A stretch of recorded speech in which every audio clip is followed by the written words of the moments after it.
Now, the EU Commission is wanting to ensure that member countries coordinate with each other so that one country isn't just shoving a problem to somebody else. So the roadmap is calling for a gradual transition. After each transitional step, there will be a pause to assess after a month long and avoid chaos that accompanied the closures. Pierre Gramegna is the Luxembourg Finance Minister. He joins me now. Minister, thank you. What is becoming clear is that the opening will be in many ways far trickier than the closure, which was just simply bring down the doors. What's your understanding of how long and how difficult? Well, Richard, good to see you. It was already very difficult to decide partial lockdown of the economy a couple of weeks back for many countries.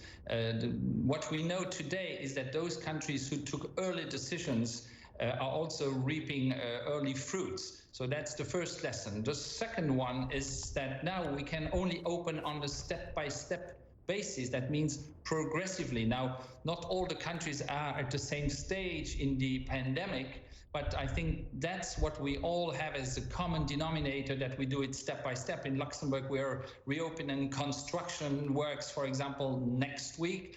And then on the 11th of May, we're going to reopen progressively the schools. So I think that's the recipe. And in terms of helping other countries, I noticed the G20 in its communique now, today, the finance ministers and central bank governors, they're talking about the coordinated activity that needs to take place within the union. There have been, every country's done its own thing. Are you satisfied there has been sufficient coordination between countries? Well, obviously, at the beginning of the crisis, everybody was in a kind of emergency and took national measures. But in the aftermath, in the matter of weeks, we've been able, at the level of finance ministers and prime minister, to agree on also European measures in financial and economic matters. So we have agreed last week a more than $500 billion package for financial and economic measures. And this adds up to the national measures, so that today, if you look at Europe, I think we have assembled a lot of firepower, quite similar, if not superior, to what the United States has decided. And on top of that, you have to realize that social protection, I mean, the social net that we have in Europe, right, is being added to all of this.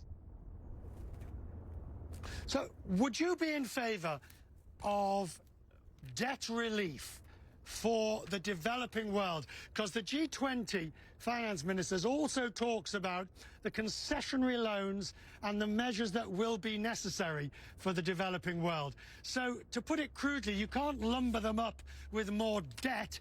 Something's going to have to give.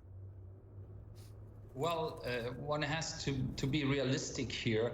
When you see the depth of the crisis on developed countries, how much European countries, the United States, need to lend to overcome the sanitary crisis and to go for a recovery, you realize that in countries that are already burdened by debt and that are developing countries, you have to do something. So as Luxembourg, we subscribe to that goal that has been achieved and discussed at the G20 today. I think this is a great achievement of solidarity, and Luxembourg subscribes to it. Minister, it is always good to talk to you. Thank you, sir, for joining us.